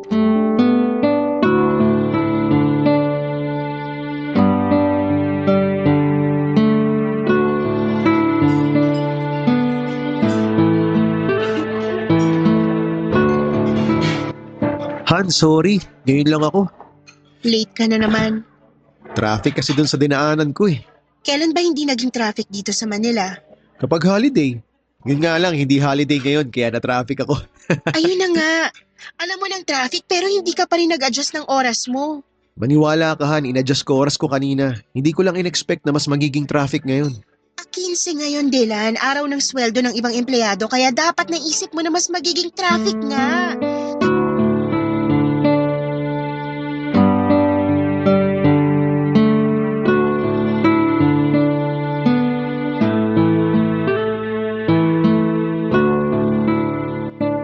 Charlene! Buti na abutan pa kita dito sa pantry. Pasabay akong kumain ha. Sige lang. Mahaba pa naman ang oras ng lunch break ko. Late ka na nga rin palang nakapag-lunch break kanina. Grabe kasi mga pinagawa sa atin kanina. Tinambakan talaga tayo ng trabaho. Ganun talaga kapag ganitong huling linggo na ng buwan, ang daming report at deadline na dapat ayusin. Ang lalim ng buntong hininga mo ah. Parang wala nang kinalaman sa trabaho. Aba, hindi sumagot. Ibig sabihin tama ako. Tama na ano? Tama ako na hindi tungkol sa trabahong malalim na buntong hininga mo. Ay, oo. Kasi sanay naman na ako sa tambak na trabaho sa opisina natin. Gusto mo bang hulaan kung totoong dahilan? O magkakwento ka na lang? Gio, isa lang naman ang dahilan kung bakit ako bumubuntong hininga ng ganito kalalim. Ang boyfriend mong si Dylan at wala nang iba. Tama ako, di ba? Oo, Nag-away kayo? nag-away na naman kaming dalawa. Alam mo, minsan nga, mas nakakapagtaka kapag hindi kami nag-aaway. Kasi parang routine na ng relasyon namin ang pagtalunan ultimong tungkol sa napakaliit na bagay lang, paulit-ulit na maliit na bagay. Baka naman kasi kulang lang kayo sa communication. Araw-araw naman kami nag-uusap. Ano pang kulang doon? Iba naman kasing communication yung sinasabi ko. Hindi to basta usap. Dapat kapag nag-uusap kayo, sinusubukan nyo ring intindihin ng isa't isa at pag-usapan ng mga issue na meron kayo. Para naman saan? Para mag-away lang ulit kami? Para maintindihan nyo kung ano bang punot dulo ng palagi nyo pinag-aawayan. Ang sabi mo nga kanina, di ba? Halos paulit-ulit lang yung dahilan. Kaya bakit hindi nyo pag-usapan ng maayos? Kasi hindi rin naman siya marunong mag-adjust sa issue ng relasyon namin. Gusto niya na palaging siya yung nasusunod at nagkokontrol sa relasyon naming dalawa. Baka naman kasi sinanay mo na maging ganun siya sa relasyon nyo. Hindi ko alam. Pero siguro nga kasi ayoko talaga nang nakikipag-away ng matagal. Kumbaga, kapag nag-aaway kami, sa huli ako rin yung unang tumatawag para makipagbati sa kanya. O kaya kapag nag-sorry siya, okay na agad sa akin ang lahat para tapos ng away. Pareho pala tayo. Kasi ganyan na ganyan din ako sa asawa kong si Janice. Kapag nag-aaway kami tungkol sa maliliit na bagay, ako rin ang palaging gumagawa ng paraan para magkabati kaming dalawa. Ano namang pinag-aawayan niyo ng asawa mo? Dalawang bagay lang naman. Kung hindi tungkol sa pera, tungkol naman sa pag-aasikaso sa mga bata. Eh, di ba ikaw lang ang nagtatrabaho sa bahay niyo? Oo, at gusto niya na pati pag-aasikaso sa 3 anak namin, ginagawa ko. Alam mo, wala naman akong problema doon kasi alam ko na responsibilidad ko rin ang mga anak namin. Pero may mga pagkakataon kasi na kahit pagod ako sa trabaho, pinapasa niya pa rin sa akin pati ng pagpapalit ng diaper ng bunsong anak namin. Alam mo yung stress na ako sa overtime at pagod sa trabaho? Tapos aabutan kong makalat ang bahay namin, maingay ang mga bata at wala pang lutong pagkain para sa hapunan. Grabe, nangyari lahat yun? Oo, muntik na nga akong sumabog ng gabi na yun eh. Ang ibig kong sabihin, yung galit ko. Pero ayun, nakontrol ko naman kahit paano.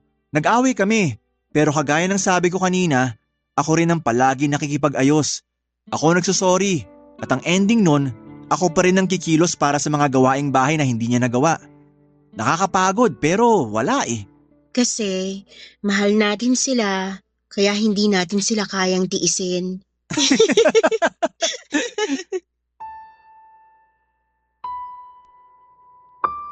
Papa Dudut, sinubukan pa naming ayusin ni Dylan ang relasyon naming dalawa.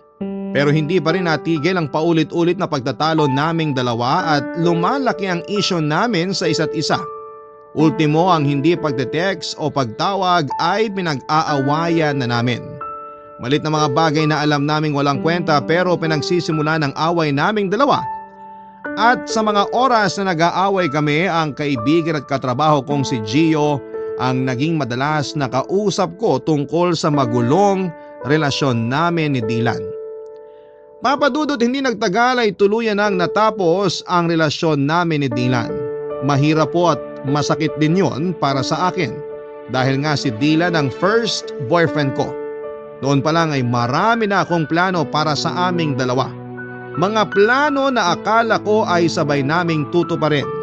Pero may mga bagay na hindi natin pwedeng ipilit lalo na kapag pareho na kayong nagkakasakitan. Hindi man ng pisikal, pero iba kasi kapag paulit-ulit na tayong nasasaktan ng emosyonal. Mas malalim ang sugat na naiiwan nito sa atin. Mas malalim yung sakit. Pero sa huli wala naman tayong ibang pagpipilian, Papa Dudut, kung hindi ang umusad kahit na mahirap talagang gawin ang bagay na yon.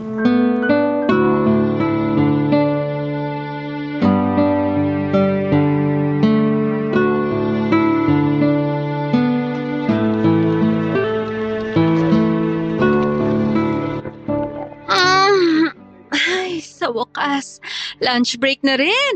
At wala tayong overtime ngayon, pati na mamaya pagkatapos ng shift natin. Grabe naman kasi yung mga pinatrabaho sa atin ng manager natin. Parang pang 3 buwan. Sanay kasi sila na tinatambakan tayo ng trabaho. Kahit pwede naman nilang ipagawa sa atin yun ng mas maaga para hindi tayo masyadong naghahabol kapag malapit ng deadline. Masyado kasi silang petik sa mga trabaho na naka-assign sa kanila. At sanay na tinatambakan tayo. Kaya palaging tayo ang nahihirapan sa huli. Ang mahalaga ngayon, natapos natin lahat ng pinapagawa nila sa atin, kaya deserve natin ang masarap na pagkain para sa lunch. Ay sis, tama ka dyan. Saan mo pala gusto mag-lunch ngayon? Charlene, lunch break mo na rin ba? Oo, sakto nga ang daan mo dito sa station namin. Narinig mo yata na kumakalam ng sikmura ako. Parang gano'n na nga. Saan mo ba gusto mag-lunch? Treat ko. Ikaw nang bahala kasi ikaw naman manlilibre eh. Ay, sana all nililibre ng pagkain. Gusto mo bang sumama, Divine? Pwede naman. Naku, hindi na. Baka makaistorbo pa ako sa inyo. Sige, ikaw ang bahala. Charlene, hintayin na lang kita sa kotse. Para sa labas na lang tayo mag-lunch. Mahaba pa naman ang lunch break natin. Okay, sige. Susunod na rin ako kaagad doon.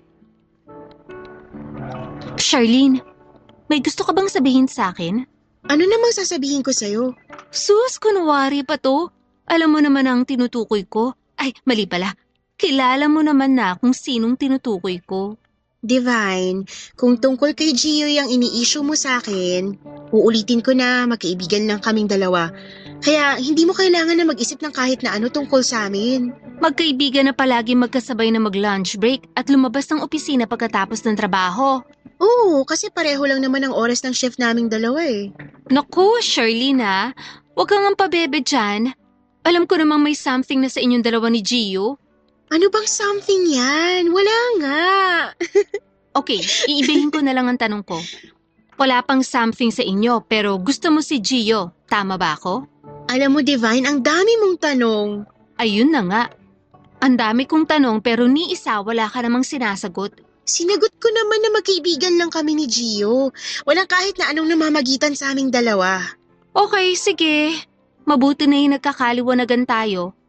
Kasi ipapaalala ko lang na pamilyadong tao yung si Gio. At maraming kaibigan dito sa opisina ang asawa niya.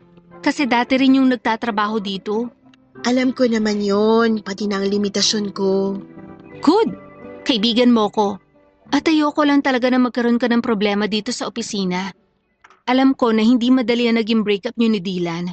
Pero wag mo rin madaliin ang process ng pag-move on mo.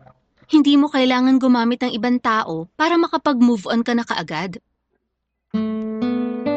Papa Dudut, isa sa mga dahilan kung bakit nakausad kaagad ako ay dahil sa presensya ni Gio.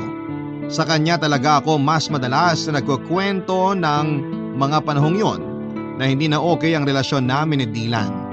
Alam ni Gio kung paano ko pinilit na ayusin ang relasyon namin ng ex-boyfriend ko. Siya ang naging tagapakinig at tagapagpayo ko noon. Kaya naman hindi imposible na mahulog ang loob ko sa kanya. Papa Dudut, lilinawin ko lang ha, na hindi si Gio ang dahilan kung bakit natapos ang relasyon namin ni Dylan. Sadyang hindi na lang talaga kami nagkakasundo. Kumbagay wala na talagang patutunguhan ang relasyon naming dalawa. Pero si Gio nga ang dahilan kung bakit nakapagsimula na akong makausad mula sa natapos naming kwento ni Dylan. Ayun nga lang ay hindi ko maamin kahit sa kanino man sa opisina namin ang tungkol sa amin ni Gio dahil kasal siya at may anak na siya. Kaya nung una ay nakontento na talaga ako sa mabuting pagkakaibigan na meron kaming dalawa ni Gio Papa Dudut. Barangay Love Stories. Barangay Love Stories.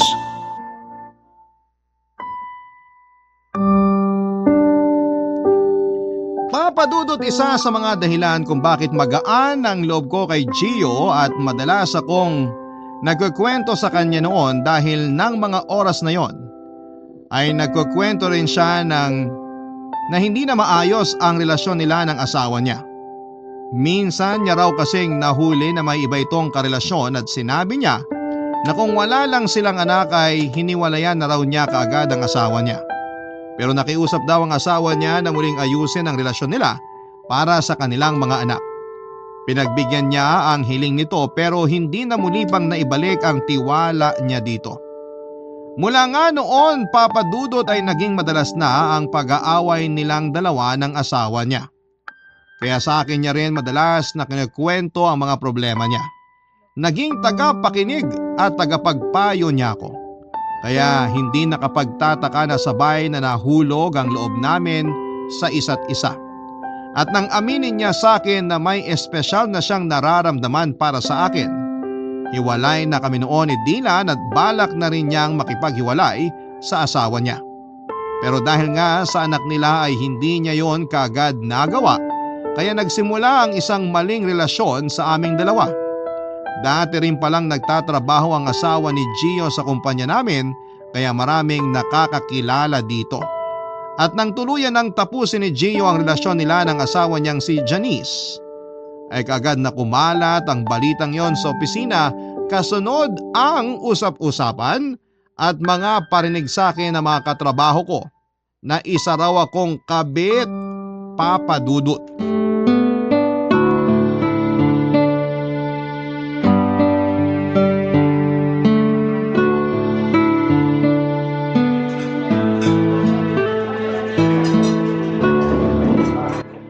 Buti na lang hindi tayo ngayon sa pantry nag-lunch kasi sigurado na pagchichismisan na naman tayo ng mga tao doon. Yaan mo na. Masarap din naman ang pagkain sa restaurant na to. Oo, tsaka ang mahalaga, magkasama pa rin tayo ngayong lunch break. Dito na lang kasi ako medyo nare-relax, sa totoo lang. Grabe kasing magparinig yung ibang kaopisina natin. Keso, ako raw ang sumira ng relasyon yun ng asawa mo. Tapos alam mo ba, kinausap pa ako ng manager natin. Anong sabi niya sa'yo? Huwag daw sana tayong maging masyadong PDA sa office. PDA? Oo, public display of affection o yung sweet-sweetan sa harap ng maraming tao. Hindi naman tayo ganun. Ayun na nga ang sabi ko sa manager natin. Professional tayo pagdating sa trabaho. Hindi niya na kailangan na sabihin sa akin yun. Close kasi sila ng ex ko. Kasi nga 'di ba? Dati siyang nagtatrabaho sa HR ng office natin. Baka nga hanggang ngayon nakakamustahan pa rin silang dalawa eh. Mukha nga kasi ang seryoso niya habang kinakausap ko kanina. Pero okay lang kasi pareho naman tayong hindi PDA. Naiinis lang ako sa ibang kaopisina natin kasi palagi na lang sila nagpaparinig kapag padaan ako sa station nila. Tapos alam mo ba minsan, may isa pa tayong office mate na bigla na lang bumunggu sa akin sa may hallway ng office. Baka naman hindi sinasadya yun. Sinadya niya yun kasi hindi man lang siya nagsorry sa akin eh.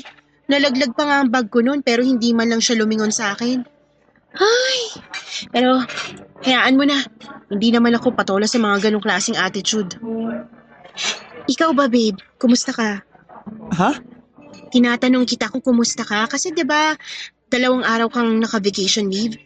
Hindi ka nga rin masyadong sumasagot sa mga chat ko sa'yo eh. Ba't ka nga ba nag-vacation leave? Hindi mo man lang sinabi sa akin na hindi ka pala papasok. Wala ka namang medical certificate na in-email. Kaya nung magtanong sa akin si Divine tungkol sa leave mo, ang sabi ko na lang, may lakad ka yata. Kahit ang totoo, hindi ko alam kung... I think we should stop this, Charlene. Ano?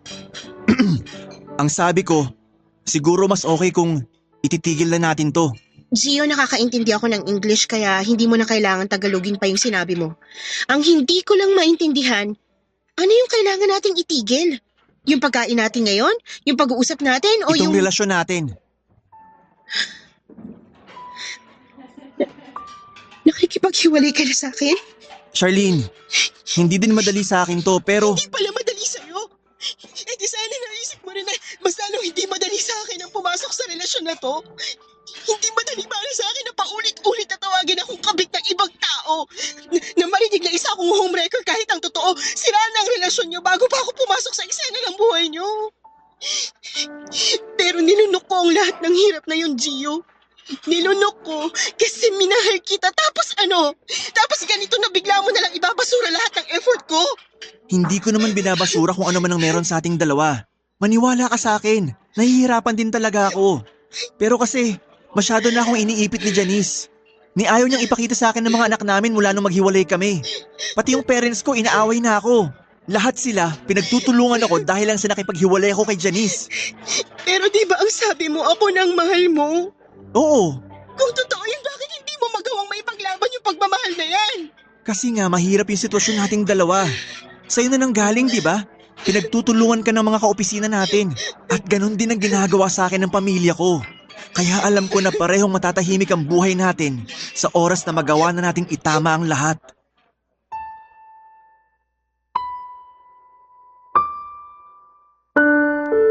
Papa Dudut, wala naman talaga akong plano na pumasok sa maling relasyon. Babae ako at ayoko nang niloloko ako ng karelasyon ko. Walang sino man ang gusto na lokohin sila ng karelasyon nila. Kaya lang ay naipit lang talaga kaming dalawa sa sitwasyon na hindi na kami kaagad makalabas. Nahulog ang loob namin ni Gio sa isa't isa sa hindi pa tamang oras. Nang aminin niya nga sa akin na gusto niya ako ay hindi ko naman kaagad sinagot ang nararamdaman niya noon. Sinabi ko sa kanya na mali ang nararamdaman niya. Oo, inamin ko na gusto ko rin siya. Pero ilang araw din akong umiwas sa kanya. Nahirapan din ako noon dahil nasanay na ako na palagi siyang kausap at kasama kapag hindi oras ng trabaho. Kaya naman sa ilang beses na panunuyo niya sa akin, tuluyan na rin akong bumigay at pumayag na pumasok sa maling relasyon. Pero nangako siya sa akin na hindi niya ako gagawing kabit ng pangmatagalan.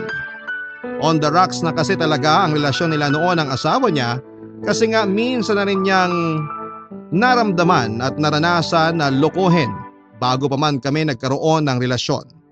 Kaya hindi naman talaga ako ang dahilan kung bakit nagkakasiraman silang dalawa. At nang maging kaming dalawa, nangako siya sa akin, Papa Dudut, na tuluyan na niyang tatapusin ang relasyon nilang mag-asawa. Ako na raw talaga ang mahal niya at nangako siya na ipaglalaban niya ang pagmamahalan namin sa isa't isa. Isang pangako na hindi niya naman pala kayang pangatawanan, Papa Dudut.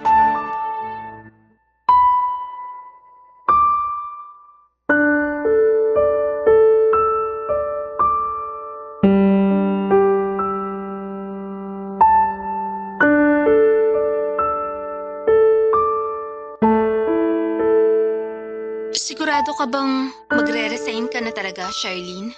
Oo. Nakapagpasa na rin ako ng resignation letter ko ng isang araw. Tinanggap naman kaagad ng manager natin kasi nga syempre, kaibigan yun ng ex ng asawa ni Gio. Kaya pala parang ang saya ng mood niya sa office kanina. Pero, papasok ka naman, di ba? Ha? Hindi na ako babalik sa office. Bakit naman? Ayoko na ring bumalik kasi alam ko na maraming mga marites ang naghihintay sa akin doon para mapag-usapan nila ako ng harap-harapan. Pero kailangan mo pa mag-render ng 1 buwan pagkatapos mo magpasa ng resignation letter. Immediate resignation ang ginawa ko, Divine. At kagaya ng sinabi ko kanina, pumayag naman agad ang manager natin na umalis ako sa kumpanya. Mas okay na nga raw yun kasi nga hindi na magandang usap-usapan tungkol sa akin. Ang sabi pa niya, mas makakabuti na rin daw sa peace of mind ko ang umalis sa trabaho. Grabe! Sinabi yun ng manager natin? Oo, pero hayaan mo na. May point naman siya sa sinabi niya. May favor na lang ako sa'yo, Divine. Ano yun? Pwede bang ikaw na lang ang kumuha ng gamit ko sa table ko tsaka sa locker ko? Ibibigay ko na lang sa iyo yung passcode ng locker ko para mabuksan mo. Konti lang naman yung gamit ko doon kaya hindi ka na mahihirapan na kunin ang mga yon. Pasensya na sa abala ah. Ayos lang, ano ka ba? Hindi ka abala sa akin. Thank you. Wala yun. Pero may tanong ako. Kumusta ka na ba? Ayos lang. Ayos lang naman ako. Sigurado ka? Charlene, alam ko na 1 linggo pa lang mula nang sabihin mo sa akin na nakipaghiwalay na sa'yo si Gio. Kung kailangan mo ng kausap, andito lang ako palagi, okay? Alam ko naman yon at malaki ang tiwala ko sa'yo kaya ikaw rin ang unang nakaalam ng tungkol sa amin ni Gio. Basta, huwag ka mag-alala sa akin, okay lang talaga ako. O sige na, baba ko muna tong tawag. Salamat ulit, Divine. Bye!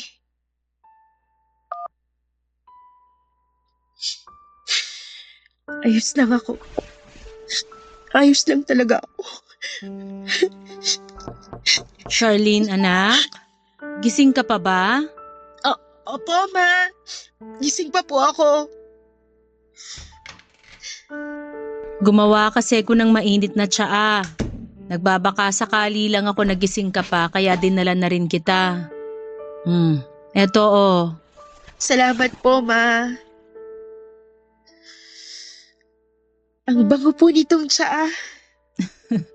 Oo, at masarap din yan.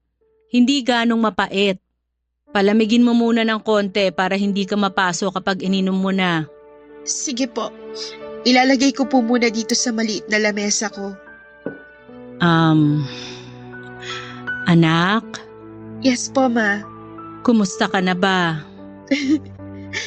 Ayos lang naman po ako. Charlene, mula kasi nang sabihin mo na break na kayo ni Gio, hindi ka na nagkwento ng kahit ano sa akin. Kaya sabihin mo ang totoo. Okay ka lang ba talaga?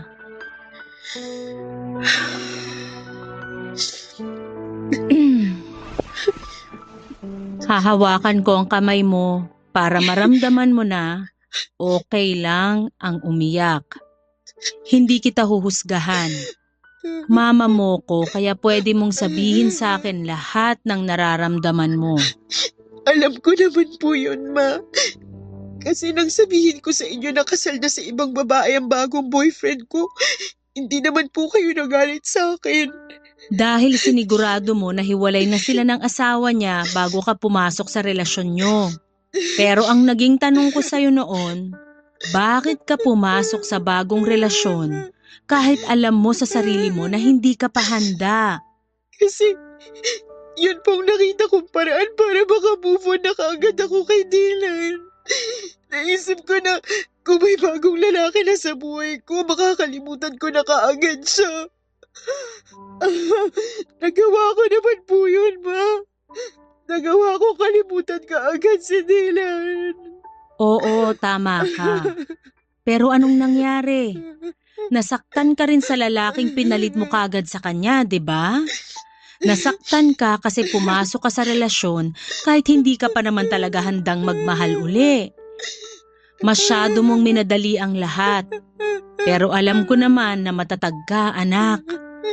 Lahat ng sakit na nararamdaman mo ngayon, malalampasan mo rin to. Makakalimot ka at magagawa mong magmahal uli. Papadudod sa kabila ng maling relasyon na pinasok ko, umasa talaga ako noon na magiging tama rin ang lahat sa aming dalawa. Pinanghawakan ko kasi ang pangako sa akin ni Gio. Pinanghawakan ko na sabay naming tutuparin ang mga plano na binuon naming dalawa.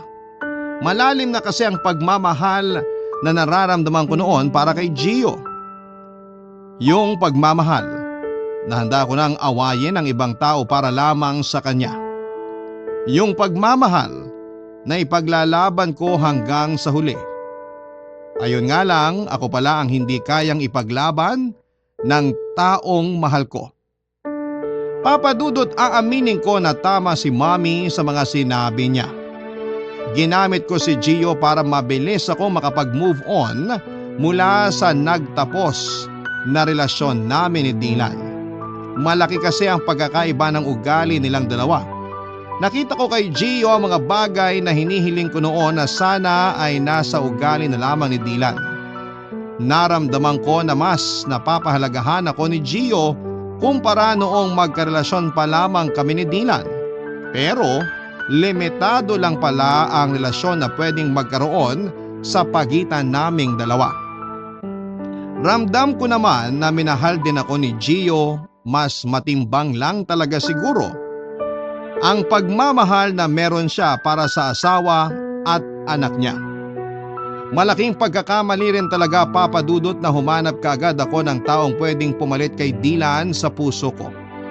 Oo, hindi ko hinanap si Gio at hindi namin pinilit na mahalin ang isa't isa. Nagsimula kasi sa mabuting pagkakaibigan na nauwi sa malalim na pagkakaibigan. Isang maikling kwento na may maagang katapusan. Naisip ko sa huli na okay na rin yon. Marami naman kaming natutunan mula sa isa't isa. May mga bagay at nararamdaman na hindi natin dapat pinaglalabanan, mga kapuso. May mga pag-ibig na hindi talaga nakatadhana sa pangmatagalan.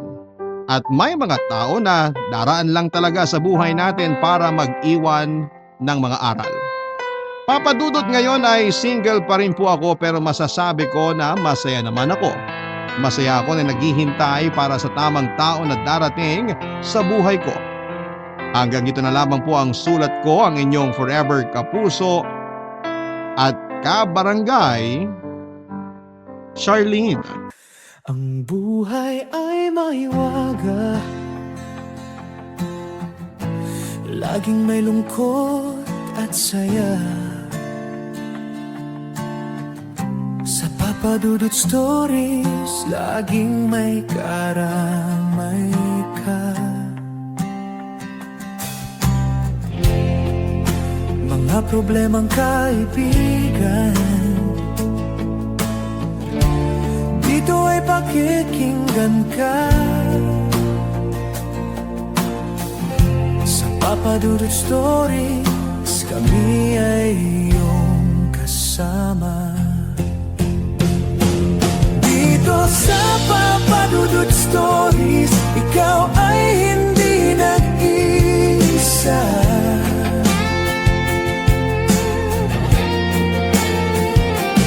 Dito sa Papa Dudut Stories, may nagmamahal sa'yo.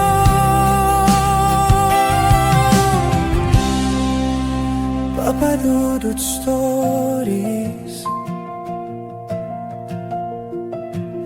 Papa Dudut Stories, Papa Dudut Stories.